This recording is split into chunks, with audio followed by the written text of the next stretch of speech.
The 2024 Denver Broncos are not going to be the dumpster fire that the lazy national media has predicted us to be. And in this video, we are going to break down the bellwether battles that we are going to see tomorrow against the Indianapolis Colts that will really prove all of the people who cover the Denver Broncos are right. Because this is not something that I just say. We had Cecil Lammey, Sarah Bettinger, D-Mac, all of them hopped on a video with me last week, and everyone says the exact same thing, which is the national media sleeping on this team is an absolute joke. And just like last week in Olympic basketball, when we saw the national media say that the Team USA was going to beat Serbia by 18 or 20 points was the line, and truly the United States national team barely snuck that thing out. That's exactly what we see here with the Denver Broncos, that we are better than people think we are, and they are using skewed analytics last year and not looking at any of the amazing things that we actually did. So there are some real bellwether competitions that we're going to be seeing tomorrow and in the preseason game against the Packers and then the following week against the Cardinals that will really help us kind of feel more confident in our extreme confidence in the Denver Broncos. So these are the things I'm going to be watching tomorrow.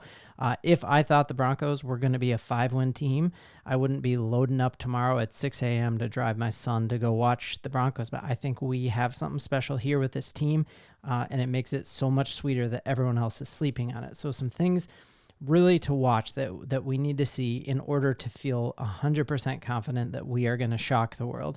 And I think the first one is Javonte Williams. Like, what Javonte are we getting? We heard Sean Payton come out and say he's lost 11 pounds and is the Javonte that he wants. And if you remember back to Javonte's rookie year, if you had him on a dynasty fantasy team, you were like sitting pretty because this dude was just different.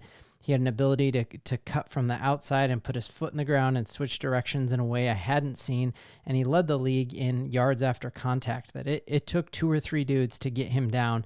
I think he had more broken tackles in the game against the Dallas Cowboys in his rookie year than he had all of last year. We remember he didn't score a touchdown until almost the very end of the season, and we had 2 rushing touchdowns from Javonte. And so what Javonte are we going to get? Everyone in Broncos camp is saying this is the Javonte that we are going to get, and that is going to be a huge. Also seeing what does Jaleel McLaughlin look like in pass protection. He did the opposite of Javonte. He kept all his speed but added 8 pounds of muscle because Sean Payton wants him to be able to be more stout in the pass block, and so that's also a thing I'm going to be watching for tomorrow, and just seeing the different types of runners we have with Audric, him, P. Ryan, and just seeing how Blake Watson's used. So the first thing I'm looking at is what does our running back room look like tomorrow, and does it look like we have Javonte of his rookie year or Javonte of last year? Next big thing that we're looking for tomorrow is going to be that cornerback 2. We know that the NFL voted that we already have the best corner in all of football in Pat Surtain. We know we also have one of the best slot corners in the entire NFL in J-Mac. And so truly we need to know now their quarterbacks are going to avoid both of throwing at Surtain and throwing at McMillian. And so we need to know who's going to be that CB3, who's going to be the corner 3, knowing that you play Mahomes and like we play some really good quarterbacks this year, play Burrow, we go to the Ravens, like we're playing against some air raid offenses, and that cornerback has to be stout. And I feel like we have a ton of options there, and so I'm really looking forward to who is going to step in and win that battle. And really the leaders of the clubhouse that we have, I think the first one and the one that I hope steps up and does it just based on physical talent alone and 40 time and his RAS score is Riley Moss out of the University of Iowa.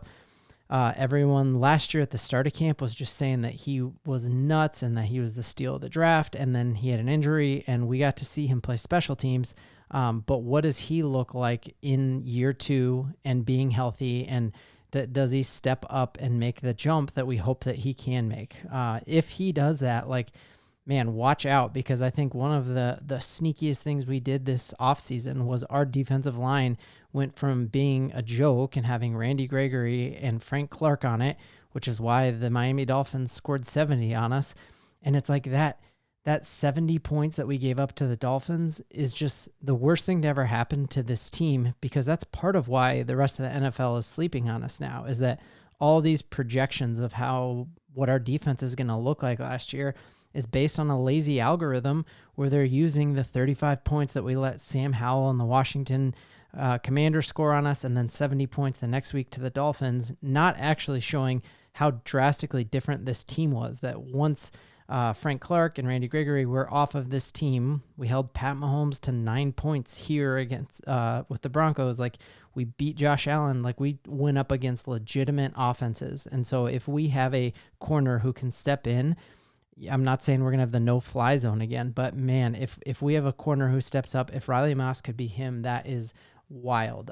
Something we're not going to see tomorrow because of an injury, but would just be the other option if it is not Riley Moss, would probably be Levi Wallace. Seeing Levi Wallace play here with the Pittsburgh Steelers and being a veteran, he is injured, but he does seem to have a higher floor than Riley Moss does. But I don't think his ceiling is anywhere near what Riley Moss's is, but you just see him twice pick off Carr against the Raiders, which I think a lot of us could pick off Derek Carr probably. But looking at that cornerback 3 position, who I guess it's CB2, but it's the only unlocked position we have.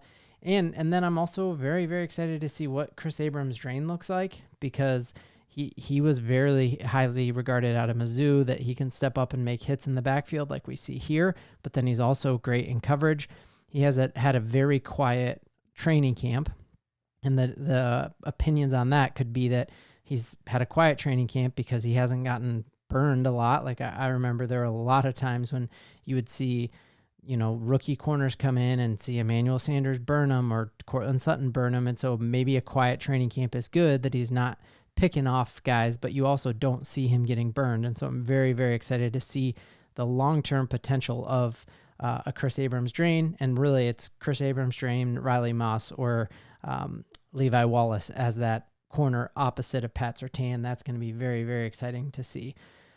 The next position that I think is going to be crazy important in a bellwether position, and it's the last concern I have on this team, is the inside linebacker. I feel fantastic about our defensive line. I feel even better about our outside platoon of edge rushers, especially hearing dudes that who we didn't think were going to be that good, who are coming on in practice and getting sacks every single practice. But knowing that we lost Josie Jewell, who's going to step up in that? And the leaders in the clubhouse had been Jonas Griffith and Will Barton. Yet we heard Sean Payton in a press conference a couple days ago sneak in a little comment that made me wonder, man, is it actually either of those dudes, or might we go out and get someone who we've never even heard of before off of another 53-man roster? So Sean was asked, Jonas or Will, who do you think it is? And he's like, well, these guys need to remember relative to, he always says relative to. He said, these guys need to remember they're not just competing against each other. They're competing against anyone else who gets cut off any other 53. That combined with the fact that just 2 days ago, the Denver Broncos waived a player and went out and got another inside linebacker, Alec Mock, that I know nothing about. I'm going to dive into that here in a second, but makes me wonder, like, is it actually either of these guys? So tomorrow I would love, love, love to see Jonas just fly around and look like he did before that injury. Watching him seal the game here against the 49ers and Jimmy G there, he showed the ability to stop the run, and he's the most physically talented when you look at his RAS score and his 40 time. And I think, man, if he could win the job for us tomorrow, that would be fantastic for all of that inside linebacker position getting shored up. And then the biggest thing that we're all going to be looking at, the biggest bellwether thing of this entire preseason, is going to be, what does Bo Nix look like? We saw a ton of potential in him in training camp, the most accurate quarterback in the history of college football, 61 starts at Oregon. Sean Payton wanted him all along. Prove to us tomorrow, Bo Nix, that you are who Sean wanted all along, and that you are the one who's going to take the Denver Broncos back to relevance, because I'm driving all the way to see you there, because you know what? I believe. Let me know in the comments, which position battle are you most excited to watch in training camp, and I hope to see y'all soon.